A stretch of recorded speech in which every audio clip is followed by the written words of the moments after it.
अस्सलाम वालेकुम जी, कैसे हैं आप सब लोग। उम्मीद करती हूँ कि सब ठीक ठाक होंगे। आज मैं आप लोगों के साथ बहुत ही ख़ास, बहुत ही मुफीद होम टिप्स शेयर करने वाली हूँ, जिसमें घर भर की सेहत और सफाई से मुतल्लिक, किचन से मुतल्लिक बहुत सी मुफीद टिप्स हैं। उम्मीद करती हूँ कि ये वीडियो आप लोगों को पसंद आएगी, आप लोगों के काम आएगी।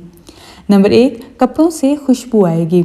अच्छा जी, इस्त्री के लिए मैं एक टिप आप लोगों के साथ शेयर करने वाली हूँ कि अगर आपके पास स्टीम आयरन है ना, तो आप पता क्या करें कि जहाँ से आप पानी डालते हैं ना अपनी आयरन में, उस वहीं पर आप उसमें चंद कतरे कोई भी अपनी पसंद के ना खुशबू के डाल दें। फिर उसके बाद आप स्प्रे करके इस्त्री से तो कपड़े इस्त्री करें, आपके कपड़ों से खुशबू आएगी। अगर आपके पास जो है वो स्टीम आयरन नहीं है, दूसरी आयरन है, तो आप क्या करें कि फिर आप स्प्रे बॉटल का इस्तेमाल कर लें।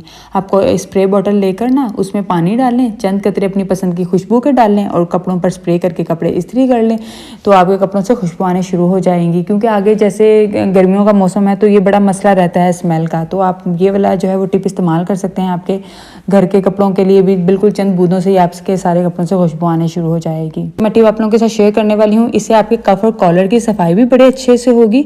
दूसरे नंबर पर आपके जो घर में बचे हुए साबुन के वो टुकड़े होते हैं ना, पिक्चरें जो होती हैं, जो भी आप उसको कहते हैं, वो भी आपके इस्तेमाल में आ जाएंगे। ठीक है। अब जी टिप क्या है कि बचे हुए साबुन के टुकड़ों को आपने किसी मोज़े में डालकर जमा कर लेना है। ठीक है। फिर इससे कमीज़ के कफ या कॉलर वगैरह साफ़ करें, बड़ी आसानी से इस जो है वो इससे साफ़ हो जाएंगे। ठीक है। और साबुन भी ज़ाया नहीं होगा।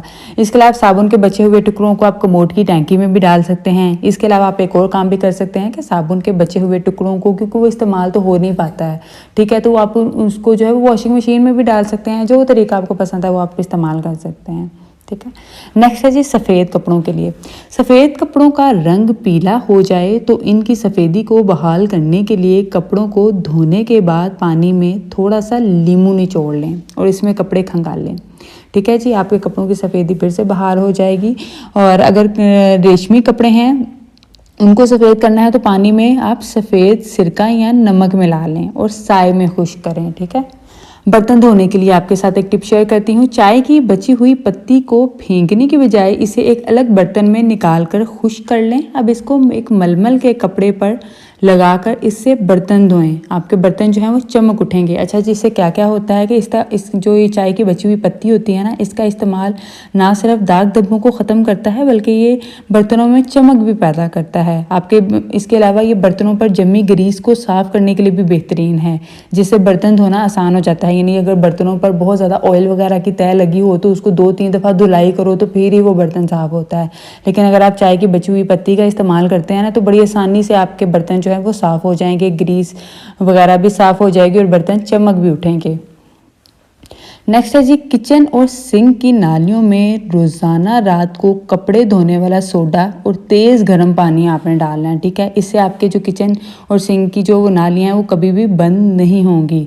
ठीक है। क्योंकि किचन में जब हम बर्तन वगैरह धोते हैं तो कोई ना कोई खाने की चीज़ अंदर चले जाती है, जिसकी वजह से सिंक की नाली, कभी सिंक का वो बंद हो जाता है, पाइप किचन के दूसरे पाइप बंद हो जाते हैं, तो वो बड़ा मसला होता है। लेकिन अगर आप ये रेमेडी इस्तेमाल करती हैं तो आपकी नालियाँ जो हैं वो बंद ही नहीं होंगी। आप बाथरूम के लिए भी सेम ये टिप इस्तेमाल कर सकते हैं।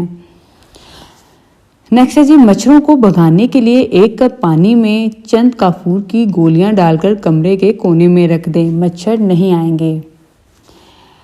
नेक्स्ट है जी नई तहकीक के मुताबिक ये बात, अच्छा ये बर्तनों के लिए मैं बताने लगी हूँ कि जो बर्तन ज़्यादा देर नहीं धोए जाते उनके लिए। नई तहकीक के मुताबिक ये बात साबित हो चुकी है कि अगर बर्तन ज़्यादा देर तक धोए बगैर रख दिए जाएं तो इन पर ख़तरनाक किस्म के बैक्टीरिया पैदा हो जाते हैं, जो हमारे ज़रिए घर के मुख्तलिफ हिस्सों में फैल सकते हैं। ये बैक्टीरिया जो हैं वो 4 दिन तक ज़िंदा रह सकते हैं और मुख्तलिफ हेल्थ इशूज़ का बायस बन सकते हैं।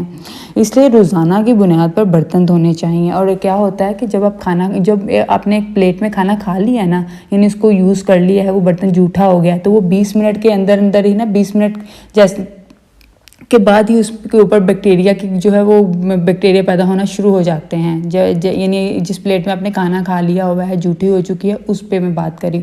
इसलिए बर्तनों को आप जो है वो टाइम टू टाइम धोते रहा करें, ज़्यादा देर के लिए ना रखा करें। नेक्स्ट है जी मच्छर काट जाए तो नींबू का रस फ़ौरन मुतासरा जगह पर लगाने से अफाका होता है। बाथरूम की सफाई टाइल्स के लिए। अच्छा जी, बाथरूम की टाइल्स पर अक्सर बड़ी ना पिलाहट सी जम जाती है, गंदी हो जाती हैं, तो उनको आपने चमकाना किस तरह से? आपने क्या करना है कि बाथरूम की टाइल्स को साफ़ करने के लिए आपने लिक्विड डिटर्जेंट में बेकिंग सोडा डालकर अच्छी तरह से मिक्स करना है। ठीक है। जब जाग बन जाए तो स्पंज की मदद से आपने बाथरूम की टाइल्स पर लगाना है।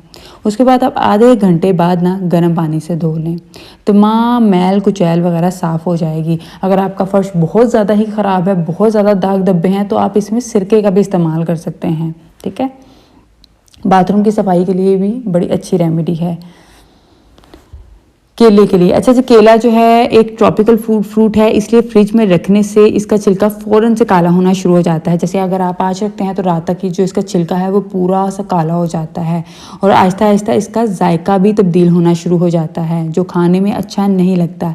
इसलिए बेहतर यही है कि केलों को आप फ्रिज से बाहर रखें। ठीक है, क्योंकि केले जल्दी पक जाते हैं और ख़राब होना शुरू हो जाते हैं। इसलिए केलों को गुच्छों की शक्ल में ना रखें आप, बल्कि अलग-अलग करके रखें। इस तरह से ये जल्दी ख़राब नहीं होते हैं। और आज की रेमेडीज़ में से कौन सी रेमेडी आपको अच्छी लगी मुझे कमेंट्स करके ज़रूर बताइएगा। मज़ीद टिप्स और रेमेडीज़ के लिए आप चैनल को सब्सक्राइब कर लीजिए, वीडियो को लाइक करें, प्यारे प्यारे कमेंट्स करें। शुक्रिया।